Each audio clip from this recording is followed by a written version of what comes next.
Buenas tardes con los presentes. Sean bienvenidos a nuestra quinta sesión y penúltima del Journal Club Conservación de Alimentos de la Facultad de Química e Ingeniería Química de la Universidad Nacional Mayor de San Marcos.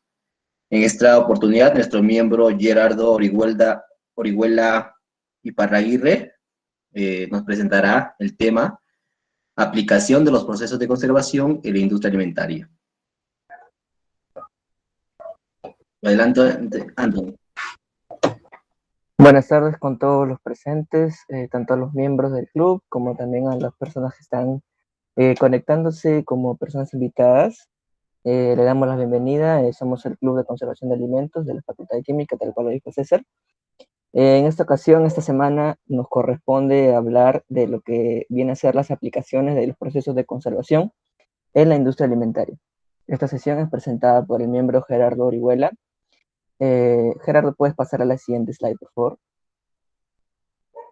En esta semana vamos a discutir sobre este artículo de investigación de la revista LWT de la Food Science and Technology, el cual es titulado Optimización de las condiciones de salazón y ahumado para la producción y conservación de filetes de tilapia ahumados. Es una publicación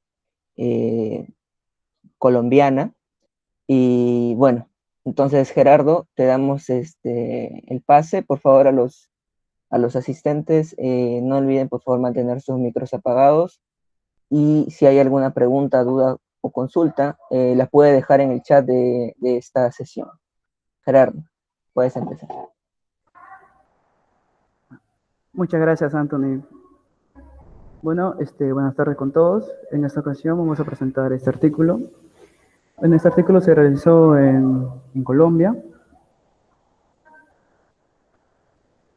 Y la estructura de este artículo, tenemos aquí la parte introductoria, algunos conceptos generales que tenemos que conocer para poder entender este artículo, los objetivos en base a lo que se realizaron para este artículo, la metodología, el procedimiento que se hizo en esta investigación, los resultados obtenidos, la discusión y la conclusión que se obtuvo a base de los resultados. Bueno, como introducción podemos afirmar un concepto. ¿Qué es procesos de conservación? ¿Qué es un proceso de conservación? Bueno, sería un conjunto de procedimientos y uso de recursos para preparar y conservar los productos alimenticios,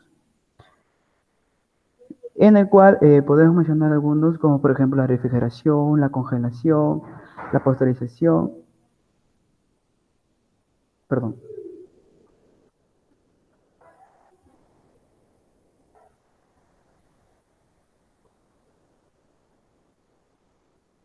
Ya.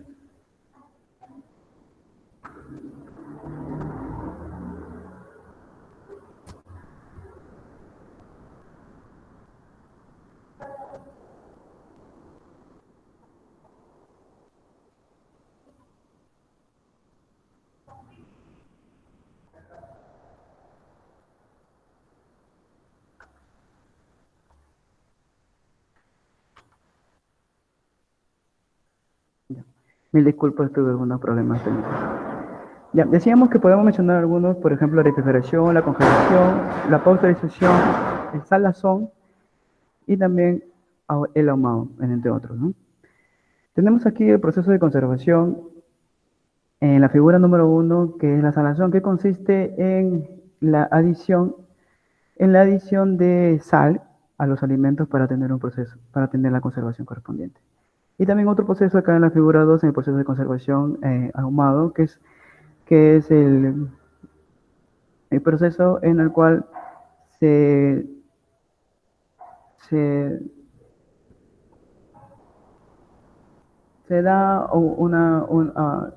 somete a un proceso de humo a los alimentos y así poder tener su conservación.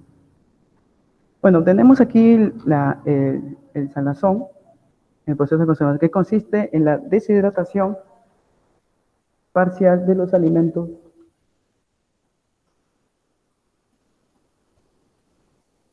en el refuerzo del sabor y la inhibición de los microorganismos, ¿no? Este proceso reduce la actividad del agua, la sal hace que las proteínas se degraden, eh, en el cual dura es de 6 a 24 horas y una temperatura por debajo de los 10 grados centígrados se recomienda realizar este proceso. Puede ser salado en seco o puede ser con una solución de salmuera, que es el uso de agua con una solución de sal o mezclada con sal. Acá en la figura 3 podemos ver el pescado en una solución de sal.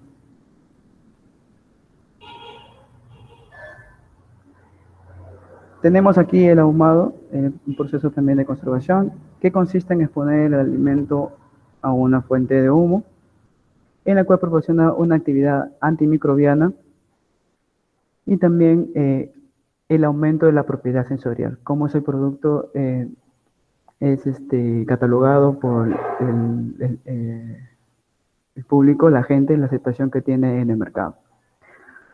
Tenemos aquí el humo líquido, que intenta reproducir fielmente el sabor obtenido al humar de forma natural los alimentos. Este humo líquido es el utilizado en esta ocasión de esta investigación. Ahora tenemos aquí la materia prima. Tenemos aquí la materia prima que representa el 61% de la producción acuícola en el país de Colombia, en el cual se trabajó con una especie, la tilapia de Nilo. Esta especie está siendo cada vez más exportada como filete. Sí, tiene una gran aceptación debido a su bajo precio, también a su buen sabor, a su valor nutricional y también a la ausencia de espinas intramusculares que poseen.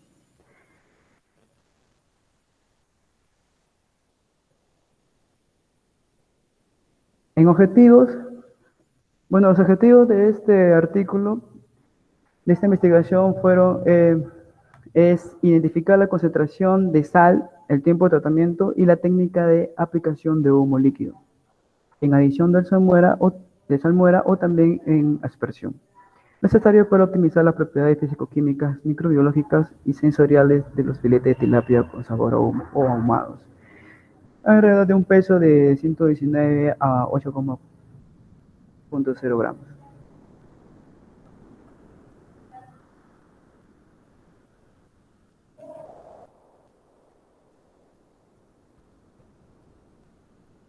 La metodología que estamos presentando fue la siguiente.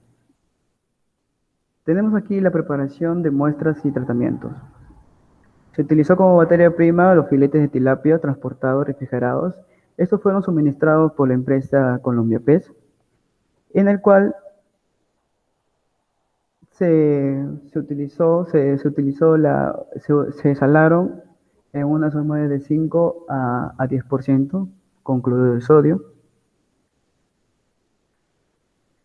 para lo cual se realizó 12 tratamientos, ¿no? que incluían 3 concentraciones diferentes de sal, 2 métodos de aplicación, 2 métodos de salado, y se prepararon soluciones de salmuera entre 5, 7.5 y 10% de sal.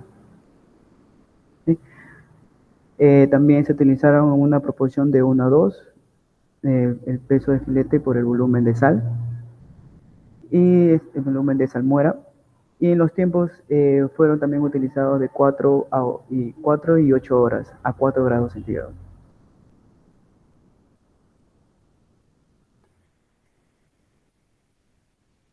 Como ya lo había mencionado, se utilizaron una proporción de 1 a 2 y también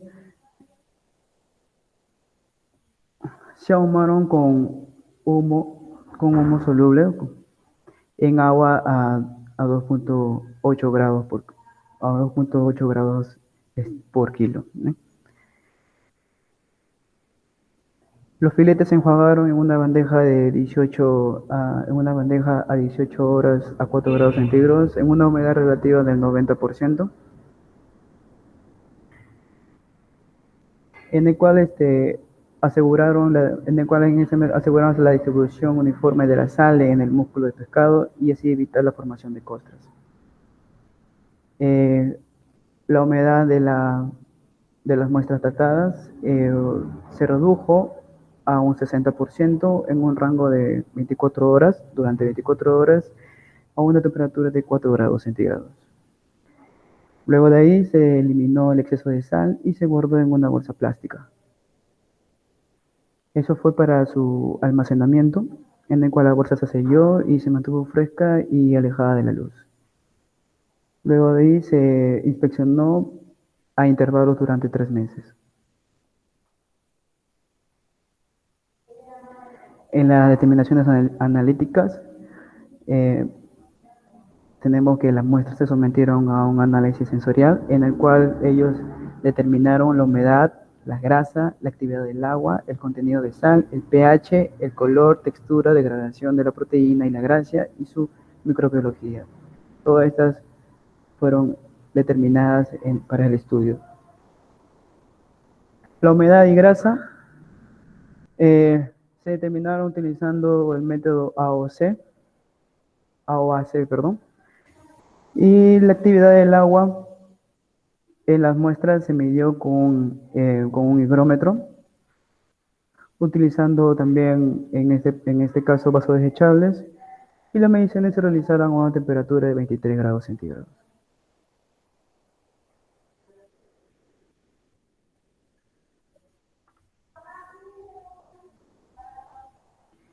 En el cloruro de sodio también que se analizó, se determinó utilizando tiempo de centrifugación y homogeneización, en el cual se usó 10 gramos de pescado previamente homogeneizado a 2000 revoluciones por minuto en una ultraturrax, un homogeneizador, durante 1 minuto. Luego de ahí se centrifugó a 9000 revoluciones por minuto durante 10 minutos. En lo cual la solución se filtró y se llevó a un volumen conocido como agua destilada. Para lo cual se valoró una alicuota, que es una pequeña parte del volumen, de 20 microlitros en un analizador de cloruro SAT. Y también se analizaron 3 muestras por tratamiento, ¿no? Y se analizaron también 3 réplicas por muestra. Las concentraciones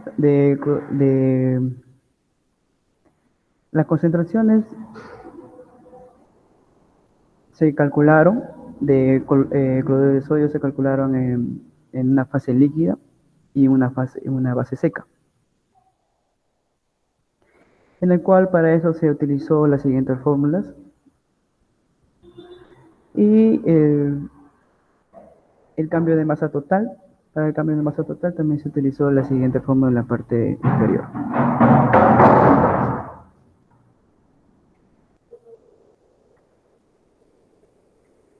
Para el pH se utilizó 60 mililitros de agua destilada más 10 gramos de muestra y homogeneizada la muestra en un homogeneizador ultraturres también a 4000 revoluciones por minuto durante 120 segundos. ¿Sí? Estas mediciones se realizaron con un pH calibrado a 25 grados centígrados. Para la resistencia a la oxidación de la grasa, se evaluó midiendo el TBARS, que son las sustancias reactivas del ácido tiobarbitúrico, formadas durante el almacenamiento refrigerado, ¿sí?, de la muestra. Estos TBARS se extrajeron por destilación y se mezclaron 10 gramos de la muestra del pescado con 97 mililitros de agua destilada, y de ahí a 3 mililitros de ácido clorhídrico, 4 normal, y 2 gotas de antiespumante. Esto fue realizado en un matraz de destilación de 500 mililitros, La muestra se destiló durante 10 minutos, en el cual se recogió 50 mililitros de este destilado, un alicuota de 5 mililitros, en el cual también se mezcló con 5 mililitros de ácido 2-tiobarbitúricos a 0,02 mol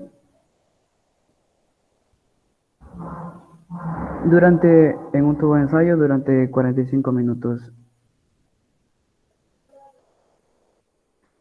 Luego de ahí se llevó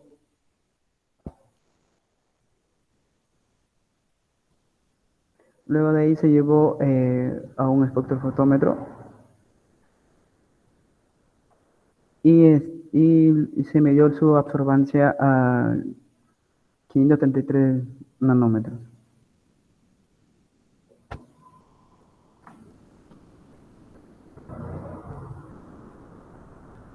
Ya. Para el indicador de deterioro del pescado. Bueno, durante el almacenamiento de los filetes de tilapia se evaluó en los términos de base nitrogenada volátiles, utilizando el método de golas, y también se homogenizaron 10 gramos de muestra sólida a 4.000 revoluciones por minuto en un periodo de 60 segundos. La destilación se llevó a cabo con 25 minutos, para lo cual se utilizó 200 mililitros de agua destilada con 2 gramos de óxido de magnesio y 1 o 2 gotas de antiespumante. Esta mezcla se vertió en un matraz de fondo redondo, un matraz que contenía un agitador magnético conectado a un destilador con una placa de agitación.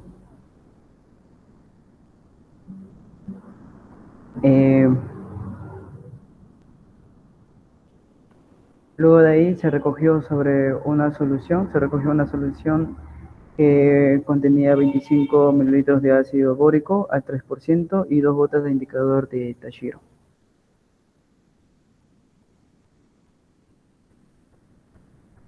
Para el color se determinó por encima de la línea media en la zona dorsal de los filetes ahumados.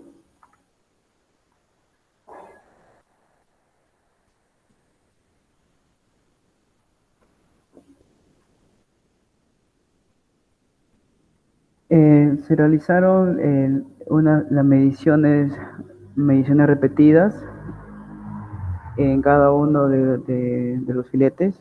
Se utilizó un colorímetro y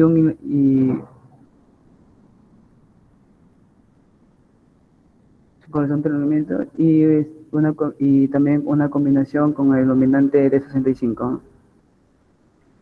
Luego de ahí se obtuvieron las siguientes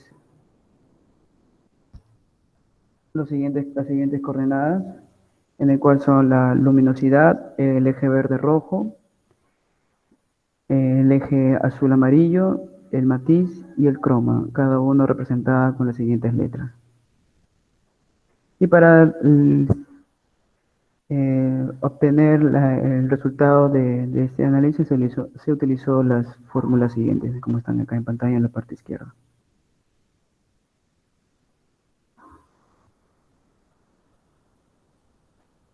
En la textura,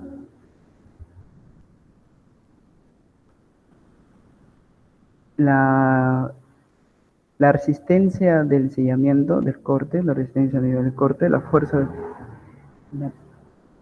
que se utilizó en muestras saladas y también ahumadas, se determinaron utilizando una cuchilla de fuerza de sellamiento Warner Brasler, y se obtuvo 15 trozos de trozos, 15 trozos de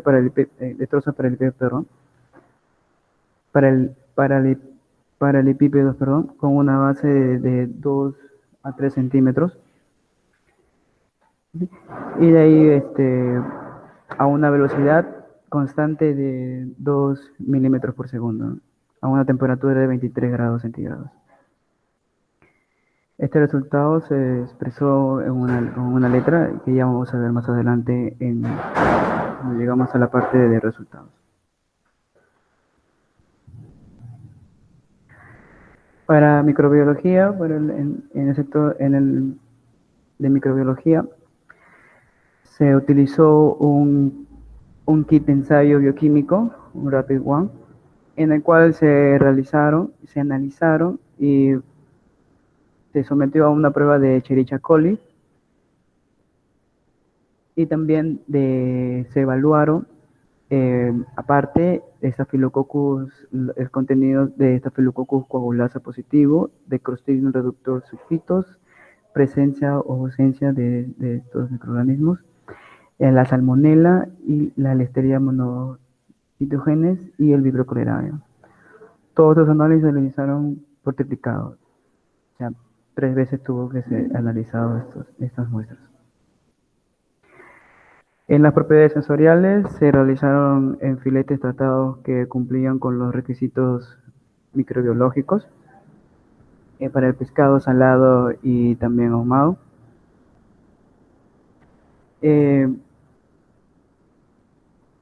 Estas muestras se mantuvieron refrigeradas, se almacenaron y se mantuvieron refrigeradas a 4 grados centígrados para su análisis próximo, que fue a partir de las 24 horas después. Y se evaluaron la rodaja de filete de 4 gramos de peso, en el cual se evaluó su aspecto, su color, su textura, y también se calificó un sistema de 0 a 10. Esto fue calificado por 50 jueces, consumidores, en el cual evaluaron las muestras en cuanto a sabor, sabor ahumado, sabor a pescado y el sabor a salado, en el cual 0 débil, 5 regular y 10 muy fuerte. En el diseño experimental se realizó el diseño factorial completamente aleatorio 2-3-2, en el cual comprendía 2 tiempos de salazón, 4 y 8 horas, 3 concentraciones de cloruro de sodio de 5, 7.5 y 10%, esto a nivel de peso sobre volumen. 2 modos de aplicación, tenemos la aspersión y también la adición a la salmuera. En el análisis estadístico, cada parámetro físico-químico se sometió a un ANOMA multifactorial. Esto consistía en la evaluación de la influencia de las concentraciones de cloruro de sodio, el tiempo de sanación, el método de aplicación, el humo también.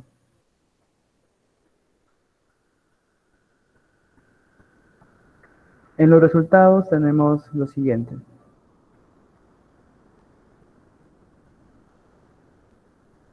Tenemos aquí en las propiedades químicas y microbiológicas. Aquí podemos observar en la tabla 1 que el contenido de grasa para esta materia prima, para esta muestra, este pescado que es la tilapia, es bajo, no es muy elevado, en el cual se puede clasificar como magra, bajo contenido de grasa. Y también los parámetros se ajustan a una norma técnica colombiana que ellos basaron su investigación con base al valor máximo de las bases nitrogenadas totales. Podemos ver que la materia prima fue de alta calidad debido a que los valores establecidos fueron menores a 25 gramos por cada 100 gramos.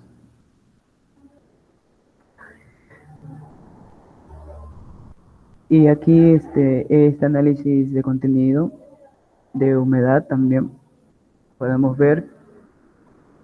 Luego de ahí, en el contenido de humedad, el contenido de humedad bajó, y lo podemos observar en otras tablas posteriores a esta, que bajó de este 80%, bajó a un 70%, debido también a esta concentración de salmuera, de esta solución de salmuera.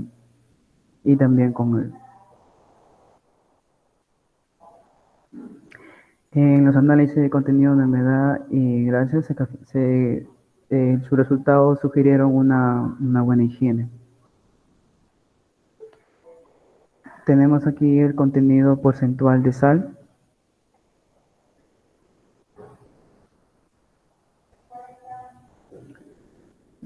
En el promedio tenemos aquí el promedio de dilatación estándar del contenido de sal en el músculo. Aquí, y tenemos en la fase líquida. Ahora, nótese la diferencia, el contenido del porcentaje de sal mediante el tiempo que se realizó el proceso de salazón y los métodos. Teniendo en cuenta que el primero es por rocío y el segundo es por aspersión. La cantidad de porcentaje de sal es mucho mayor es mucho mayor a la concentración en porcentaje de 10, como podemos ver aquí en la gráfica.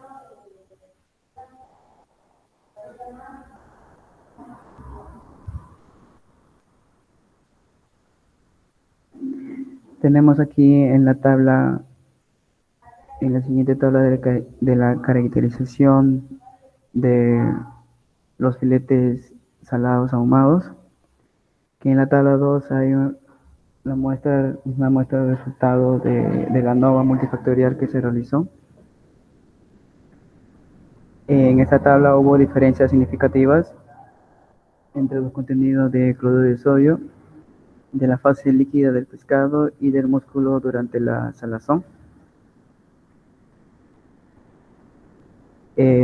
Este parámetro cambia con la concentración de salmuera y el tiempo de salazón.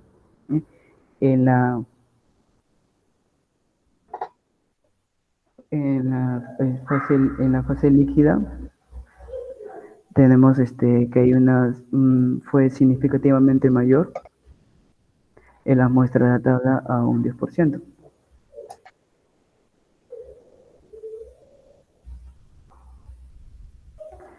En cuanto tenemos aquí a la influencia de tiempo, la concentración de sal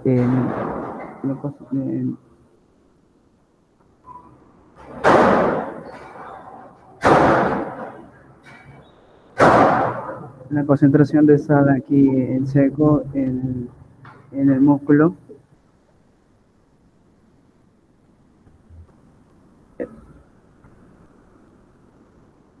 Hola, Gerardo. Dígame. Gerardo, aquí te quiero cortar un ratito para que uno de nuestros miembros pueda participar. Me gustaría que Astrid, no sé si estás ahí, por favor, pudiera dar un poco más detalle o quisiera escuchar su interpretación de esta gráfica, ¿no? Que en realidad es una tabla que presenta muchos resultados y que, bueno, me parece que hay una información bastante importante nos está mostrando el autor en esa ocasión. Astrid, ¿estás ahí? Sí, buenas tardes. Hola, Astrid. Como te digo, ¿no? Quisiera saber qué es lo que tú has interpretado de esa tabla o qué es lo que lo has entendido de lo que el autor nos ha querido decir con esta tabla. Bueno, justo como dices, aquí me parece que han puesto todos los resultados que después ya en las otras tablas ya van a, ya se va a ver en mayor detalle, pero aquí lo que más que todo quiere representar, ¿no? El autor, me parece que es que es en sí los resultados en relación al tiempo y a la concentración, pero por separado, ¿no? Por ejemplo, podemos ver en las primeras columnas al tiempo y la concentración que vemos que tienen unos resultados, en general, no tienen unos resultados más significativos. En el caso de, por ejemplo, la masa, la pérdida de masa, el color, en este caso también, que es la concentración de sal, ¿no? En la matriz y también la concentración de sal con respecto a la difusión de la actividad sensorial y también a la percepción, ¿no? Del salado. Eh, Aquí lo que el autor, al menos lo que yo he interpretado, es que quiere decir que los parámetros del tiempo y la concentración tienen relación por separado, ¿no? como por ejemplo, mejor dicho, a lo contrario que vemos aquí en las otras columnas ya más a la derecha, podemos ver que los resultados al menos son más bajos, ¿no? O no afectan directamente cuando son, cuando estos dos parámetros, como por ejemplo la concentración por tiempo, tiempo por um, tiempo por el método, ¿no?, de aplicación y así, no afecta directamente.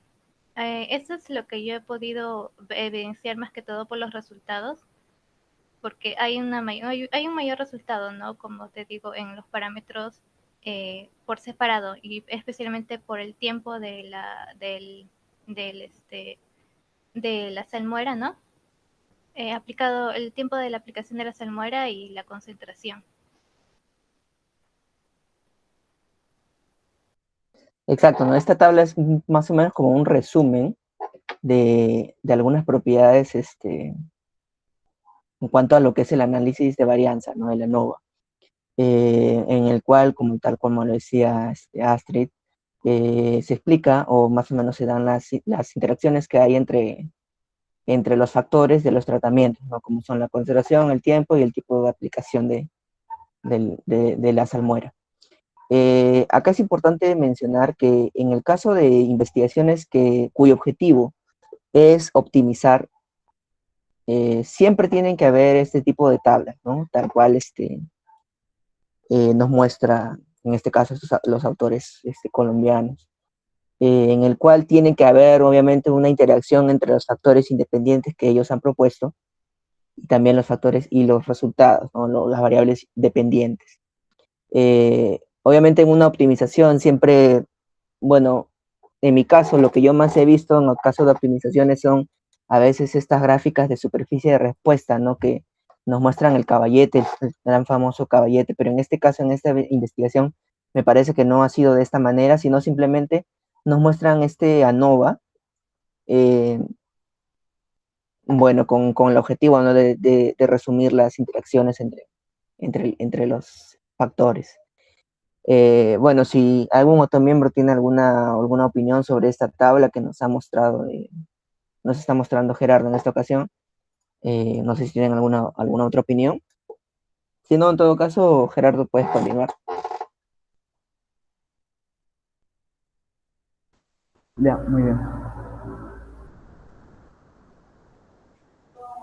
Bueno, tenemos aquí en el análisis de los parámetros de color, podemos observar la diferencia aquí de la luminosidad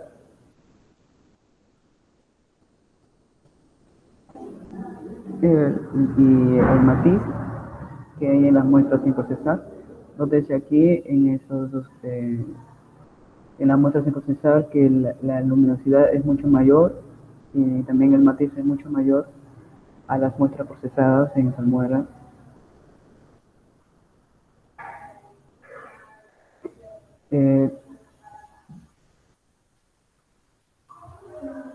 Y la mayoría también de las muestras tenían el matiz por debajo de 60, o debajo de 60, y en el cual los cambios, se podría decir que los cambios de color causados por esta salazón y por este procedimiento de salación y armado se produce en la superficie exterior del producto, ¿no?, como resultado de sumergir en la salmuera.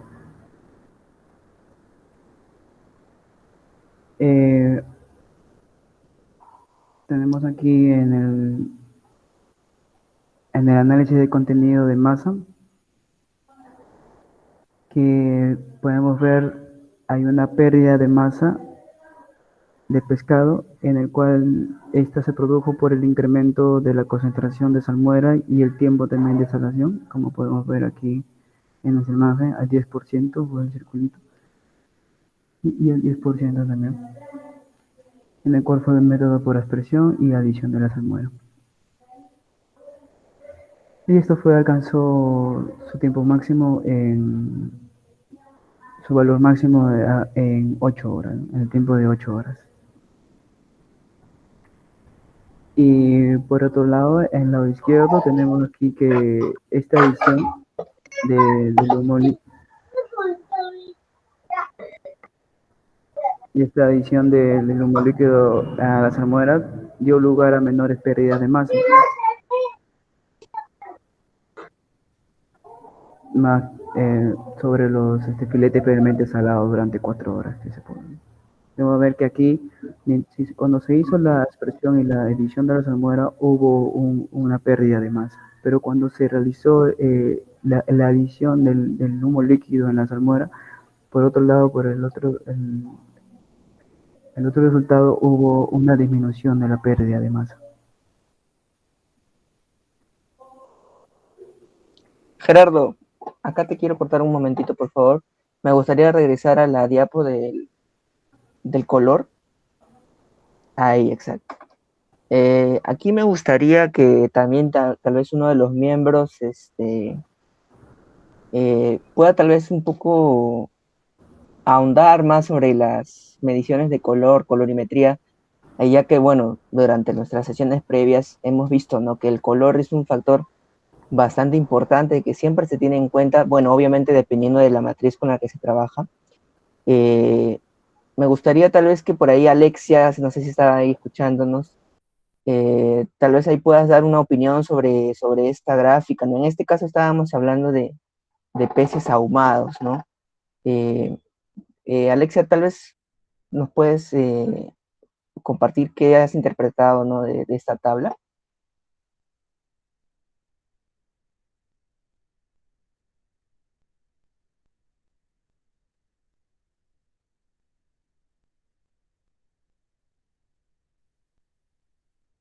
Alexia, no sé si está, o tal vez está fallando su audio.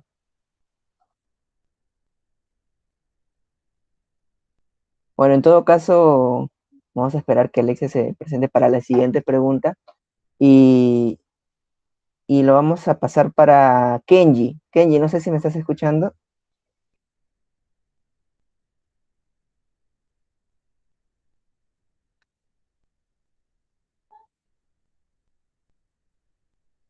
Hola, Kenji.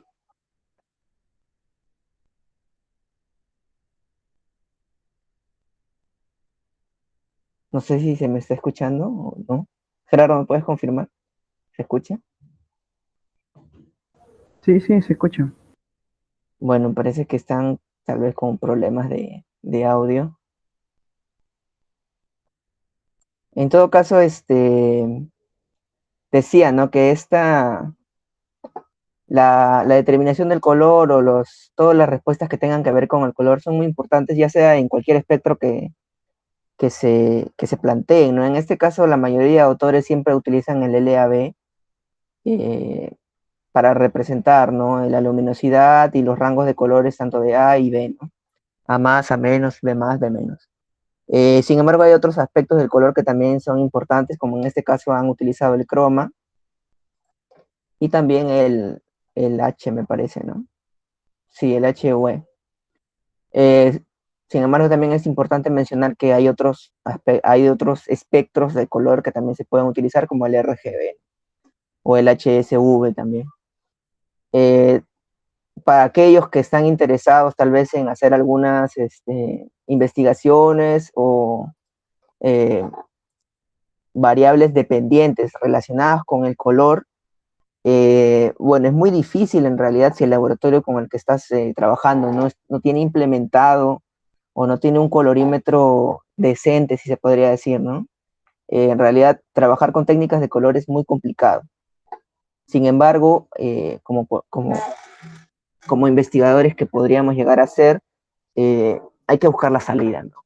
Siempre hay una salida entre cualquier problema. El tema del color eh, se puede reemplazar cuando no tengamos un colorímetro con algunas aplicaciones, incluso de teléfono, ¿no? Hay varias técnicas ya reportadas en distintas bases de datos, en la que utilizan sí, aplicaciones, teléfono móvil, obviamente con, una, con un método, ¿no?, en el cual se elimina el ruido externo, ¿no? Y obviamente tiene que haber algunos parámetros que tiene que cumplir el investigador. Bueno, quería que tal vez algunos de los miembros, pero no sé si, creo que tienen problemas con el audio, en todo caso, si no, vamos a continuar y, bueno, luego planteamos la siguiente pregunta para otro miembro. Puedes continuar entonces, Gerardo. Ya.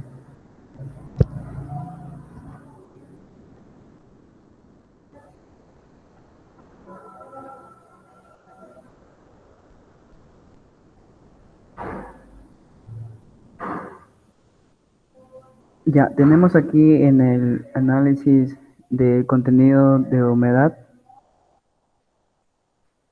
podemos apreciar la disminución de este contenido que se obtuvo con las concentraciones de a 10% en el contenido de cloruro de sodio en la salmuera. Eh, esta disminución se obtuvo cuando hizo el procedimiento a 8 horas. Sí, mientras que la salazón durante 4 horas provocó una pérdida también de humedad, pero no era no tan relevante como la de 8 horas y a mayor concentración.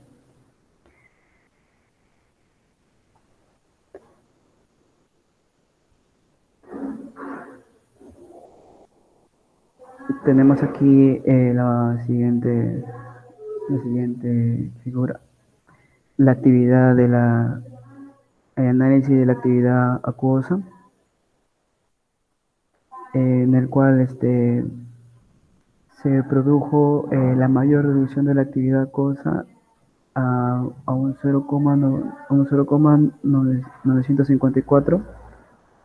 Esto debido a a la concentración de sal por el método de adición.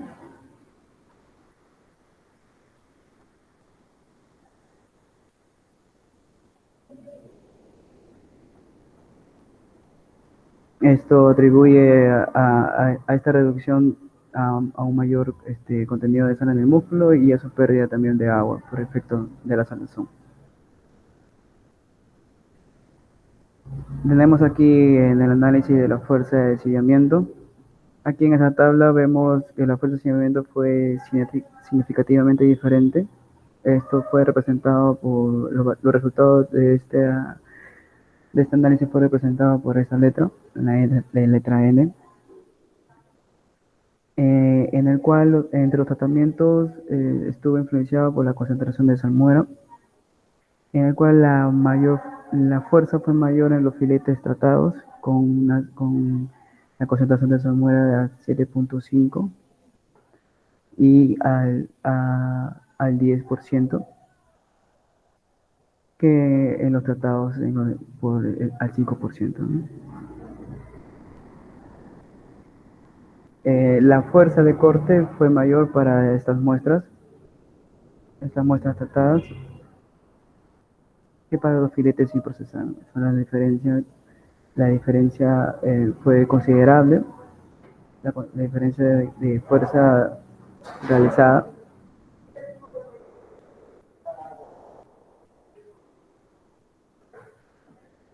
En el análisis metodológico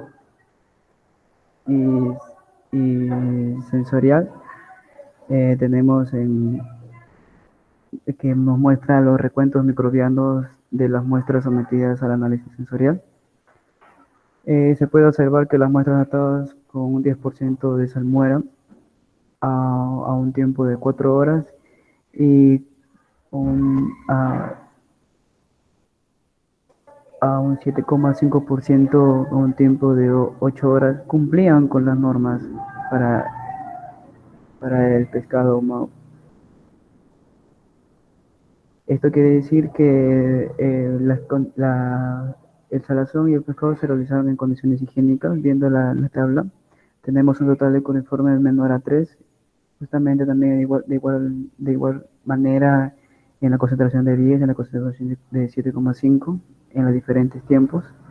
De Escherichia coli tenemos menor a 10, la coagulasa positiva menor de 100, que es el límite permitido.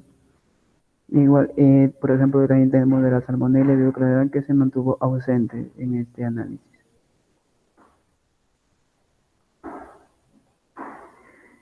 Tenemos aquí las propiedades sensoriales, en el cual la figura nos muestra las puntuaciones medias de los atributos sensoriales en estas dos muestras evaluadas.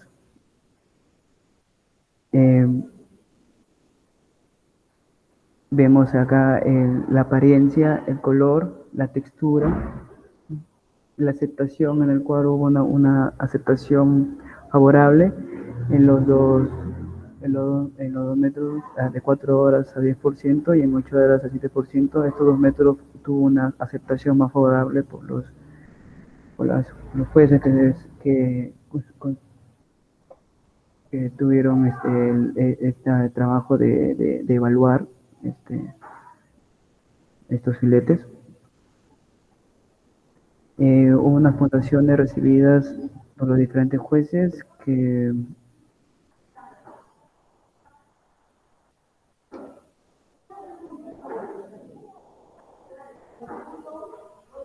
también hubo los valores medios de sabor salado, sabor pescado y sabor ahumado. Mostraron sabor salado, sabor de pescado y sabor ahumado, mostraron diferencias significativas en el tratamiento de 4 horas 10% y en el tratamiento de 8 horas a 7,5% de la concentración. Listo. Gerardo, antes de que pasemos a las conclusiones, empezamos la ronda de preguntas. Alexia, ¿estás? ¿Me escuchas?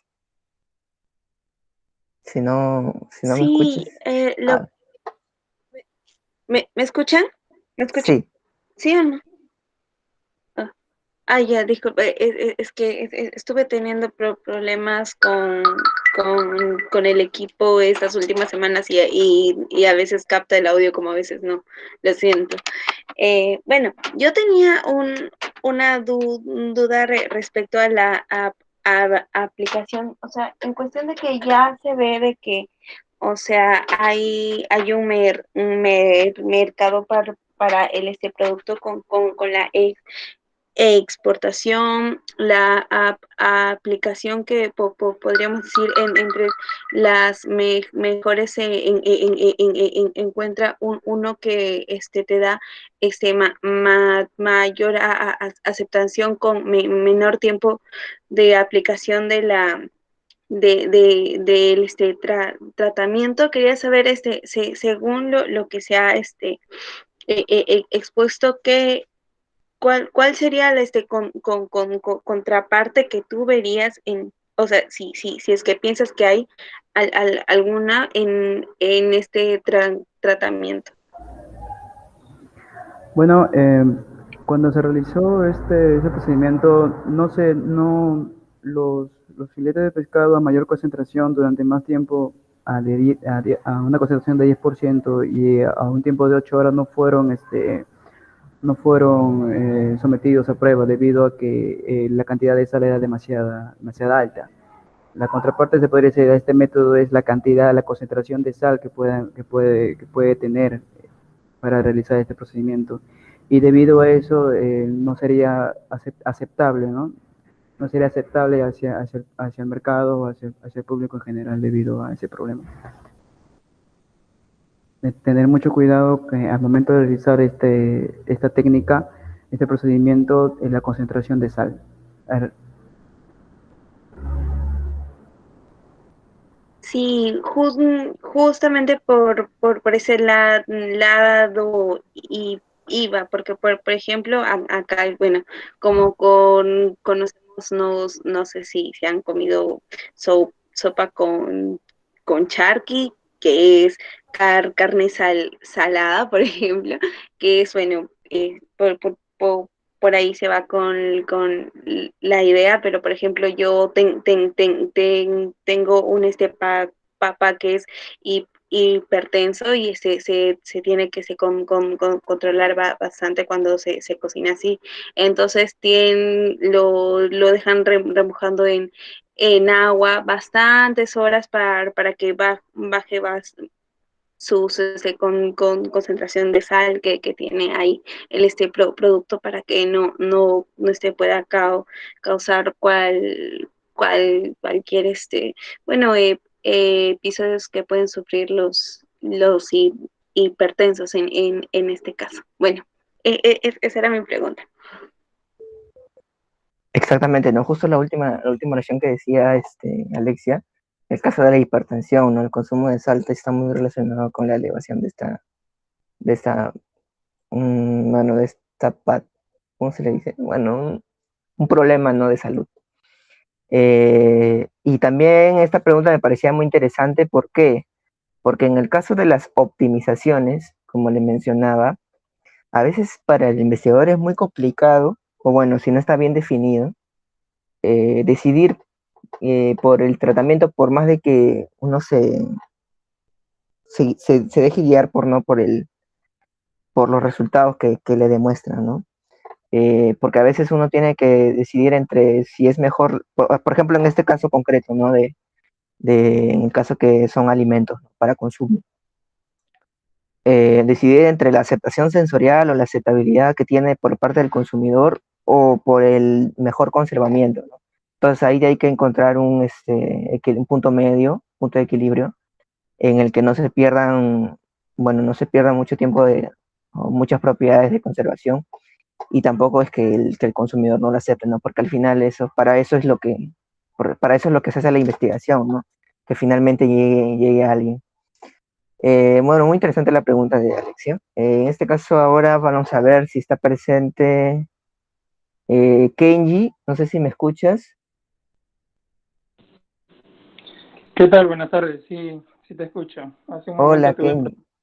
¿Qué tal? Buenas tardes. Tuve problemas técnicos hace un momento. Ahí está bien, no te preocupes. Estamos en la ronda de preguntas, a ver si tienes alguna pregunta para Gerardo sobre su presentación. Bueno, desde mi punto de vista,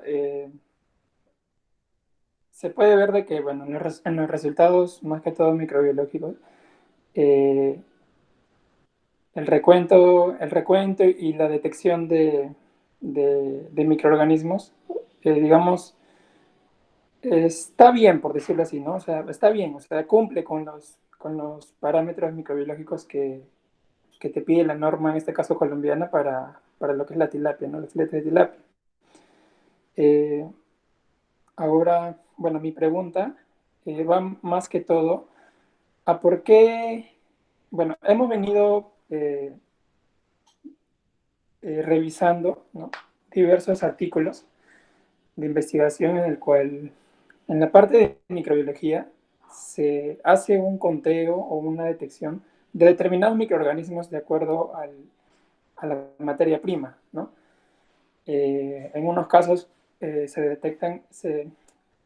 realiza conteo de coliformes o de aerobios mesófilos o tal vez de coli, pero en este caso específico, ¿no? por ser pescado, realizan por un lado, el recuento de Staphylococcus aureus, coagulasa positivos, y bacterias sulfito-reductoras, como Clostridium, y por otro lado, detección de Vibrio cólera. Quisiera saber qué opinión tienes acerca de por qué se está, digamos, buscando, ¿no?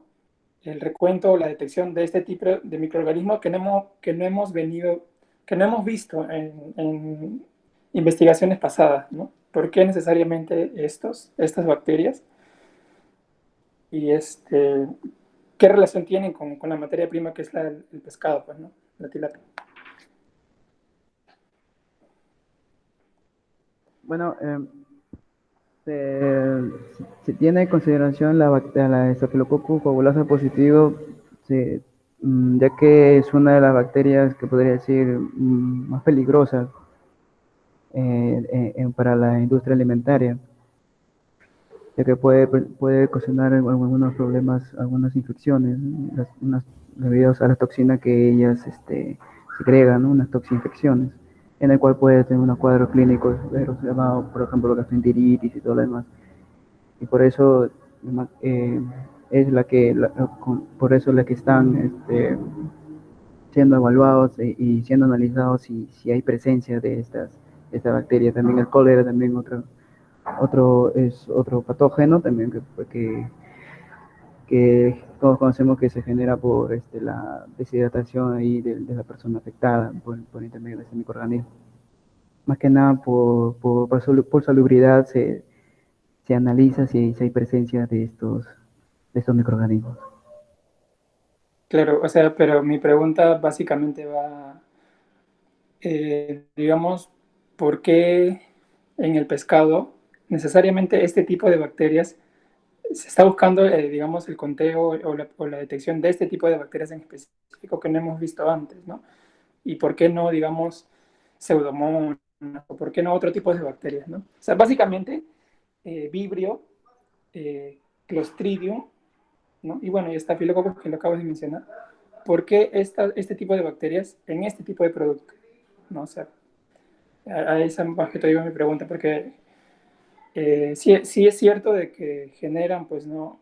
Diversas toxinas, ¿no? Que puedan causar enfermedades, pero ¿por qué lo relacionan con la materia prima que es la tilapia, ¿no? O el pescado, que en este caso de agua dulce? A esa iba mi pregunta, más que todo. Ah, yo estaba revisando una noticia acerca de la tilapia. Lo que pasa es que a veces también algunos lo consideran a la tilapia como un pez no tan higiénico, ¿no? No es un pez muy recomendable. Algunos informes indican que la tilapia no vendría a ser un pez muy recomendable para el consumo, y por eso justamente por la cantidad de partículas, la cantidad que está rodeada o que está ahí en su hábitat, es que no es considerado como un pez apto para el consumo, generalmente para el consumo humano. Entonces, por eso claramente buscarán esos tipos de microorganismos para analizar si tienen la presencia de eso para que puedan ser aptos para el consumo. No sé si respondo a tu pregunta, Kenji. No sé si yo podría responder. Sí, claro, Sí, claro. claro, mientras más información mejor. Bueno, lo que yo pienso es que, por ejemplo, si vemos en la parte de Staphylococcus aureus, en este caso hay dos tipos de aplicación, ¿no? De la salmuera. Uno que es me parece combinado con el ahumado, y el otro que es el ahumado esparcido, ¿no? Y parece que es mediante las manos, imagino, porque así es lo que decía, ¿no? En el artículo. Y bueno, y aparte también de eso, en todo el procedimiento, principalmente, pues se encuentra, o bueno, se realiza, ¿no? Mediante las manos, ¿no? Del manipulador. Y bueno, como sabemos, Staphylococcus aureus es una bacteria, ¿no? Que se encuentra principalmente en los tejidos, ¿no? Bueno, en las manos, en la cavidad nasal. Y es un indicador, ¿no? De contaminación por manipulación, principalmente. En el caso de Clostridium, me parece que es más justamente porque uno de los métodos que se está utilizando aquí es el ahumado, en el cual, al menos si es que la materia prima, ¿no? Que en este caso es la tilapia, no se ha procesado en condiciones higiénicas, el Clostridium, al ser una bacteria anaeróbica, ¿no? Y bastante resistente porque pues eh, forma esporas, ¿no? O forma endosporas, va a resistir a muchas condiciones o a muchos tratamientos de conservación, al igual que en el salado también, ¿no? He visto, por ejemplo, aquí no especifica no se especifica la especie, valga la redundancia, pero por ejemplo, en este caso me parece que existen, o bueno, está presente Clostridium botulinum o también Clostridium perfringens pueden estar porque principalmente estos se encuentran en productos, ya sea en carnes rojas o en pescados también, ¿no? Y también porque me parece que en uno de los procesos también aquí en este artículo se les empaca al vacío, si mal no recuerdo. Y bueno, eso es, si hay un mal procedimiento en este proceso, pues ayudaría, ¿no? Por decir así, a la proliferación de ese tipo de microorganismos, que es el Clostridium. Ahora, en el caso de Vibrio cólera, eso también depende mucho de cómo está por decir así, ¿no? Así como si es un pescado sano, por decir así. Porque Vibrio cólera es una bacteria patógena, en sí es oportunista, ¿no? De los peces, ¿no? Y bueno, que en condiciones de estrés, pues este patógeno puede proliferar y también puede ser transmitido por otros peces enfermos. Y bueno, depende también, como les digo, del estado de salud del pescado, ¿no? De la materia prima. Y bueno, como también Vibrio es una bacteria que puede resistir a altas concentraciones de sal, ¿no? Como, bueno, sí, es una bacteria que puede resistir a estas concentraciones, o puede que no, ¿no? Y más que todo también podría ser por eso, ¿no? Por eso se evalúa, como acabas de decir, esos parámetros. Um, es lo que podría decir. No sé si respondí tu pregunta. Sí, sí, o sea, sí tiene mucho que ver con lo que mencionas. Bueno, para no perder la relación ahorita con el Vibrio cólera, tiene mucha relación con lo que mencionas, ya que lo normal es que se encuentre Vibrio cólera en ambientes acuáticos marinos, ¿no? Entonces, bueno, sabemos que en ambientes acuáticos marinos la concentración de sal es alta. Entonces, al tener una metodología en la cual usamos, digamos, una alta concentración de sal, ¿no? Con la tilapia, probablemente haya crecimiento de vibrio, ¿no? Pero ¿por qué se encontró, digamos, por qué el conteo, perdón, por qué la detección de vibrio fue ausente? Bueno, esto mucho tiene que ver de dónde es el pez, ¿no? En este caso, el pez es de agua dulce. Entonces, sabemos que en el agua dulce la concentración de sal es baja. Entonces, por ende, bueno, eso tiene que ver mucho, la salinidad, ¿no? Sabemos de que en ambientes acuáticos de agua dulce la salinidad es baja. Por otro lado, tiene que ver la altura. Bueno, en el caso de ambientes marinos, la altura no es tanto, ¿no? A comparación de ambientes acuáticos de ríos, ¿no? Que la altura sí es considerable, ¿no? Tiene que ver mucho también la altura y también la temperatura. En este caso, Vibrio crece a 30-37 grados y en este caso, digamos, a mayor altura, sabemos de que la temperatura va disminuyendo, ¿no? Por ello es que, digamos, no hubo presencia de Vibrio para este caso, para esta bacteria, ¿no? Por otro lado, lo que mencionas con Staphylococcus aureus es cierto. Se busca básicamente Staphylococcus aureus en alimentos por la manipulación de los trabajadores, pues, ¿no? Sabemos de que Staphylococcus aureus se encuentra en la piel de manera natural. Entonces, digamos, nosotros tener un conteo de 100, ¿no? Que es lo que te permite, según la norma colombiana, quiere decir que se está trabajando en buenas condiciones, en condiciones higiénicas, ¿no? Entonces, ha habido tal vez un lavado de manos correcto, digamos que las condiciones en las cuales se ha trabajado el proceso son las correctas, ¿no? Entonces no hay problema con Staphylococcus aureus. Con respecto a coliformes, pasa lo mismo, ¿no? Porque coliformes es digamos, coliformes se le denomina a un grupo de bacterias que se encuentran en el tracto gastrointestinal, ¿no? Existen un montón, ¿no? Por ello es que se realiza un conteo de coliformes. Ahora, ¿por qué? Porque queremos saber si los trabajadores, digamos, se han lavado las manos de repente después de ir al baño, o tal vez en las condiciones en las cuales se está trabajando en la fábrica o en la planta o en el lugar donde estén procesando, no hay indicios de que el agua esté, digamos, contaminada con heces fecales, ¿no? Entonces se hace también un conteo de coliformes para ver qué tan bueno está, ¿no? La calidad del agua y también el personal. Lo mismo pasa con Escherichia coli, ¿no? Aquí hacen un conteo de Escherichia coli también, que también va por ahí, ¿no? Y bueno, Salmonella también, ¿no? Salmonella en este caso es una bacteria patógena, muy peligrosa, que también tiene que ver mucho con qué tan higiénicas son las condiciones en las que se está trabajando, ¿no?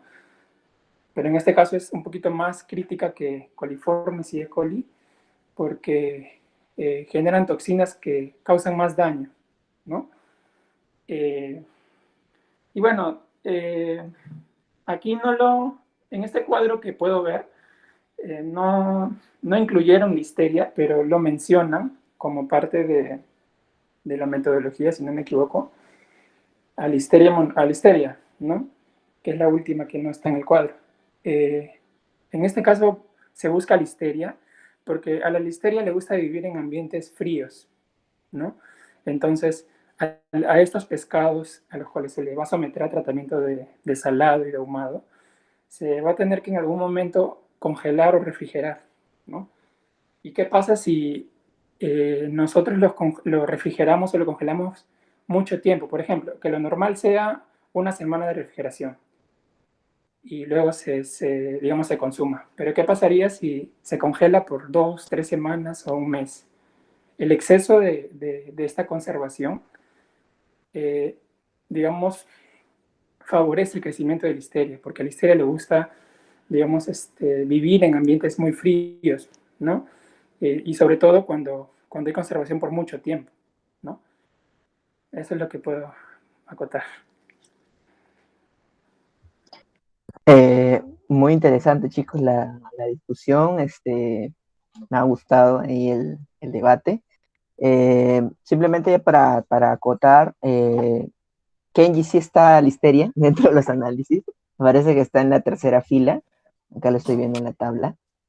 Listeria monocitógenes exactamente. Sí, no Sí, lo ahí llego a está. ver. Debajo de La tabla, Salmonella está. Vibrio, Salmonella, Listeria. En la primera tabla está, no está en la segunda. estoy viendo la tabla 3. Pero bueno, Ah, no, tabla 1. la respuesta. Luego, bueno, por el chat también acá nos comentaba Yossi. También podemos decir que el Clostridium botulinum está en los ahumados o en productos conservados, en este caso como el pescado, ya que la bacteria se encuentra en aguas no tratadas a nivel acuático en el hábitat de los peces. Bueno, en este caso, Yossi, me parece que no sé si exactamente el autor habla de Clostridium botulinum, sin embargo acá menciona Clostridium reductor de sulfito. Me parece que para el caso de los peces, en este caso no de ahumados, la toxicidad está un poco más relacionada con la posible producción de sulfuro de hidrógeno, ¿no? A partir de sulfitos. Entonces, por eso es que evalúan este tipo de Clostridium, que vendrían a ser las sulfitos reductasas, porque pueden originar o pueden producir este tipo de molécula, ¿no? El sulfuro de hidrógeno, que termina siendo bastante tóxico, ¿no? Para el consumidor y puede generar una ETA, ¿no? Bueno, el sulfuro de hidrógeno en su forma gaseosa, ¿no? Y el ácido sulfídrico en su forma acuosa.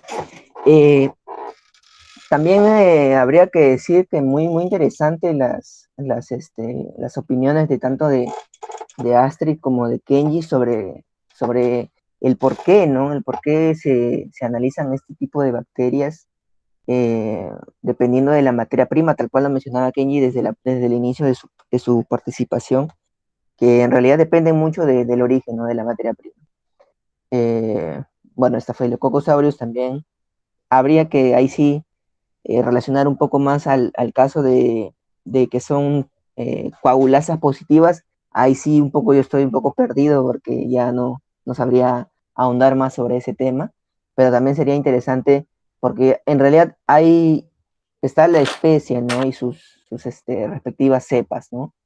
Que sería interesante. No sé si por ahí, Kenji, tú tienes algún alcance sobre este tipo de Staphylococcus. Claro, a ver, en alimentos, bueno, para empezar, Staphylococcus aureus, bueno, es una bacteria que, digamos, degrada la coagulasa, ¿no? A comparación de otras bacterias, ¿no? Eh, por ello es que se busca que los estafilococos que a mí me van a interesar encontrar, hidrolicen la coagulasa, ¿no? El género Staphylococcus alberga diferentes especies, ¿no? Tenemos Staphylococcus aureus, Staphylococcus pyodermidis, existen una serie de especies de Staphylococcus, pero básicamente las que están relacionadas con la buena manipulación de alimentos es Staphylococcus aureus, ¿no? Y sobre todo, dentro de Staphylococcus aureus, para ser un poquito más específicos, también podemos encontrar una serie de cepas, ¿no? Que hay algunas que hidrolizan la coagulasa y hay otras que no, pero a mí solo me interesan las que hidrolizan la coagulasa. Entonces, por ello es que en este estudio específicamente se buscan los Staphylococcus aureus coagulasa positivos, ¿no? Genial. Entonces ahí va el aporte, ¿no? ¿Por qué específicamente esta cepa, ¿no? O todas las que entran en este rango o en este subgrupo, ¿no? De coagulasas positivas, ¿no? Muchas gracias, Kenny, muchas gracias, Astrid, por la participación. Me parece que quedaba preguntarle, o bueno, que haga su pregunta para Gerardo, Astrid. ¿Has hecho la pregunta? Me parece que no, ¿no? No. Yo quería saber, porque no había entendido una parte, ¿a qué se refería con la fase líquida del pescado y cómo se relacionaba con los resultados?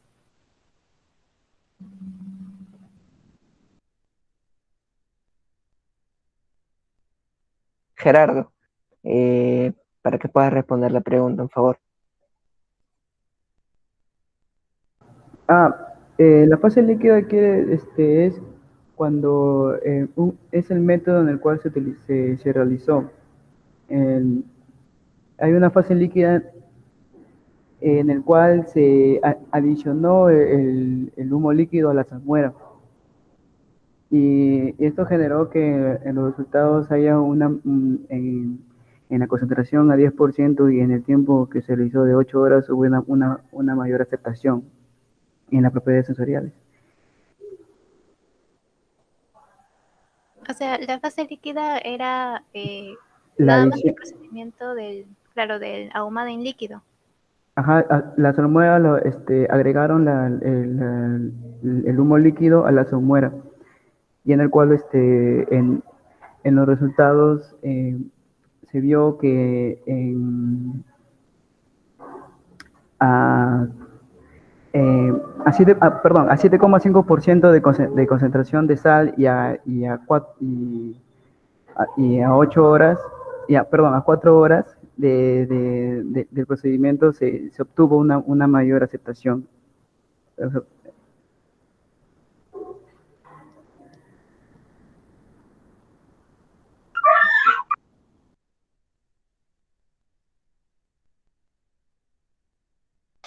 Aquí me parece que, bueno, para agregar un poco más, me parece que estás hablando del X cloruro de sodio y el Z cloruro de sodio, ¿verdad, Astrid?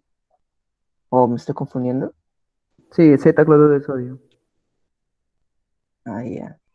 Bueno, leyendo un poco el artículo en la parte lo que menciona de la tabla 2B, no, la tabla 1B, me parece que acá menciona lo que es el X que tiene que relación con la concentración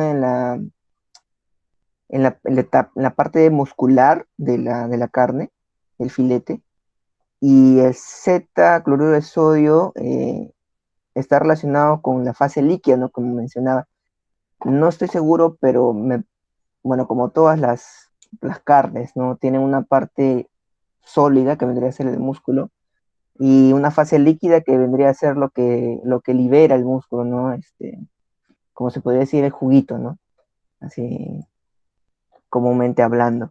Eh, Obviamente hay diferencias, ¿no? Entre el contenido de cloruro de sodio en uno y el contenido de cloruro de sodio en la otra fase, ¿no? Porque cada uno tiene una relación con los factores, ¿no? No sé si Astrid estás de acuerdo o todavía tienes la duda. No, sí, sí, porque en un resultado, bueno, en un párrafo de los resultados decía justamente la fase líquida y del músculo, y yo no, la verdad que no he podido entender, pero si se refiere, creo que sí es lo que tú me dices, que se refiere al juguito, entre comillas.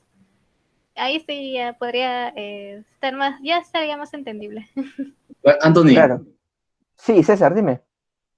hay autores que le llaman la fase libre, la fase líquida, al agua disponible, es decir, al agua libre del músculo del pescado. Ah, verdad, tienes razón. Ahí está más relacionado con el agua libre y el agua ligada, ¿no? Claro, entonces, por ejemplo, haciendo un resumen a lo que es el proceso de salado, ¿no?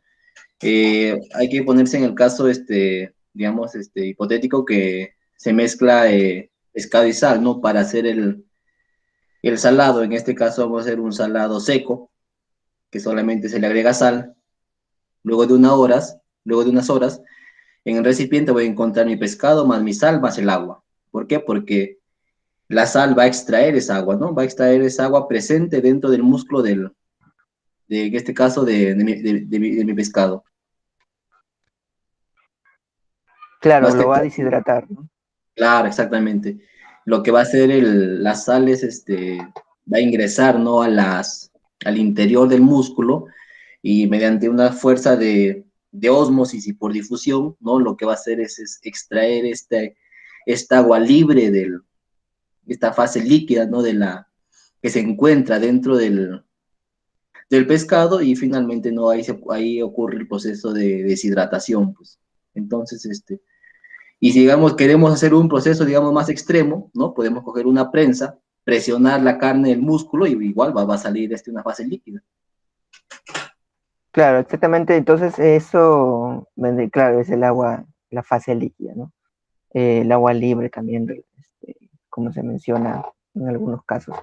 Entonces, sí vendría a ser, por ejemplo, ¿no? Como dice César, ¿no? Lo que normalmente sale a la fuerza, como mencionaba, ¿no?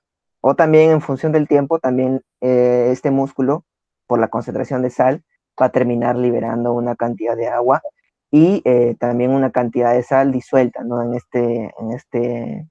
este líquido que finalmente sale. No se le puede llamar agua porque en realidad es una solución de diferentes solutos, ¿no?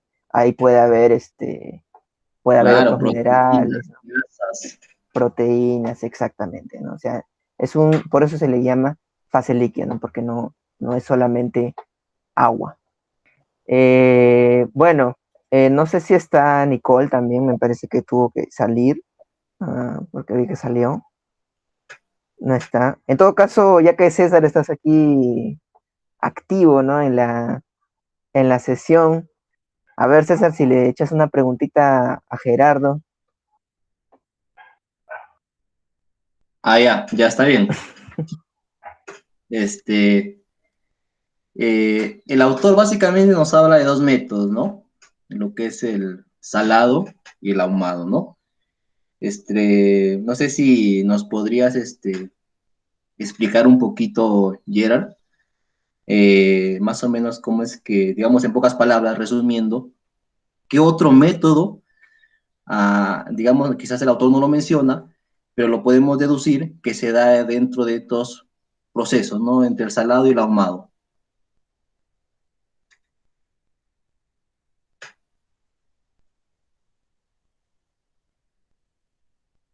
Gerardo, ¿nos escuchas?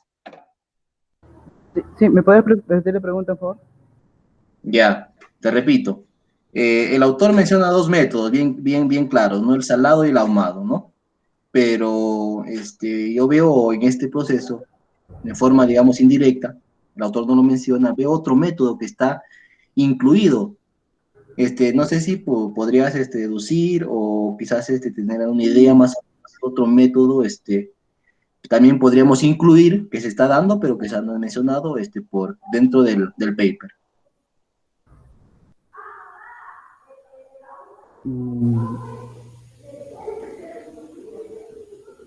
Se puede ser el método de también refrigerado, porque siempre las muestras estaban siempre refrigeradas. Claro, la refrigeración es, digamos, es el tratamiento, ¿no? Que se le da a la carne, ¿no? Ujú. Pero yo creo más que todo que aquí vemos un secado, básicamente un secado, un deshidratado, porque en sí, en la industria alimentaria lo vamos a encontrar estos tres métodos generalmente juntos, ¿no? El salado, el secado y el ahumado, ¿no? El salado generalmente se hace cuando digamos, los, los trozos del pescado en fresco, ¿no? Posterior a eso se realiza un secado y finalmente se realiza el ahumado, porque, o incluso, ¿no? Directamente de mi salado pasa un ahumado, pero en este proceso ocurre un secado, un deshidratado, ¿no? Entonces, digamos, podemos decir, ¿no? Que dentro del ahumado está también incluido el secado, ¿no? Indirectamente, ¿no? Como una fase anterior.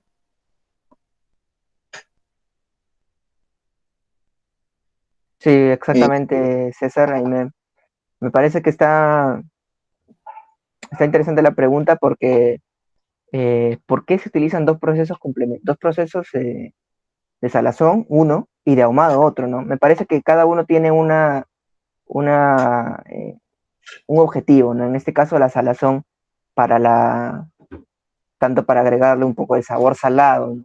Pero también para incrementar la deshidratación. Y el ahumado, que ya no necesariamente tiene que ver tanto con la deshidratación, porque no tiene una fuente de calor tan claro, abrumadora, ¿no? Como para eliminar la cantidad suficiente de agua, sino más que todo para darle ese sabor ahumado, ¿no? El sabor a claro, humo, ¿no? claro. Y además claro, darle esas propiedades, esas características, esos aromas, también el humo hay que recordar que tiene un efecto bactericida, ¿no? Por por la composición que presenta, ¿no? Incluso hay estudios que nos indican que tiene compuestos fenólicos, tiene efectos antimicrobianos incluso, y bactericidas, ¿no? Porque más que todo al final se realiza esos análisis. Y Exactamente. otra pregunta más, Gerardo, es me estuve preguntando, ¿no? Y el líquido, el humo líquido, ¿cómo es que se obtiene, ¿no? Y cuál es su fundamento, ¿no? Con respecto para que, bueno, ya no fundamento porque ya lo acabo de decir, no simplemente indícame, cómo es que yo obtengo, no sé si tendrás alguna idea de cómo se obtiene el humo líquido. Es por un proceso de condensación que se realiza al momento de quemar maderas frutales o demás maderas para utilización para realizar el proceso de ahumado. Tradicionalmente se realiza un proceso de ahumado a la quema, por ejemplo, de troncos frutales, ¿no? Pero para la obtención de humo líquido se utiliza ese mismo ahumado, se podría decir, pero realizado una condensación para que puedan obtener condensan ese aire y el vapor de agua lo transfieren para obtener ese humo líquido. Exactamente. Y es que más que todo es como una esencia, bueno, llamémoslos así, ¿no? Y que se Claro, utiliza en diferentes aplicaciones industrias alimentarias, pues. Me parece que hay una pregunta, Anthony, Gracias, Sí. gracias, Gerardo. Muchas gracias por la respuesta también. Acá Josie Román nos pregunta, ¿cuál es el tiempo de tratamiento óptimo para la conservación en el proceso de salazón? A ver, Gerardo, en este caso el objetivo era optimizar, ¿no? ¿Me podrías responder a Josie? Sí, según los resultados acá obtenidos, el tiempo óptimo es de 4 horas. 4 horas a una concentración de sal de 7.5. Porque si vemos en la imagen, si mal no recuerdo, a la concentración de 10 puntos, a la concentración de 10% y al tiempo de 8 horas no era apto para ser llevado a la evaluación sensorial. Lo que sí fueron aptos fueron los filetes establecidos en esta concentración, ¿no? A 4 horas y 7.5 de concentración de la salmuera. Sí, muy bien, me parece, eso es prácticamente lo que dicen los autores, pero sin embargo creo que la palabra apto no vendría a ser muy, muy exacta, sino más bien es el que tuvo, el tratamiento de 8 horas es el que tuvo menor aceptabilidad sensorial, ¿no? En general, a comparación obviamente del de 4 horas y con un 10% de concentración de sal. Sin embargo, exacto, y la respuesta es de 4 horas, porque estaba hablando del tiempo. Bueno, si no hay ninguna otra pregunta, entonces ya Gerardo podemos pasar a las conclusiones para ya poder ir terminando nuestra sesión.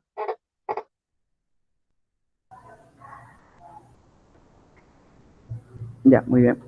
En las conclusiones tenemos que la salazón de los filetes de tilapia en salmuera con una concentración de cloruro de sodio al 10% durante 4 horas, aplicando el humo líquido, permitió obtener filetes con sabor a humo, cuyas propiedades físico-químicas y microbiológicas cumplían con las normas existentes. Y en cuanto a las propiedades, la aceptación del producto superó el 80% para todos los tratamientos.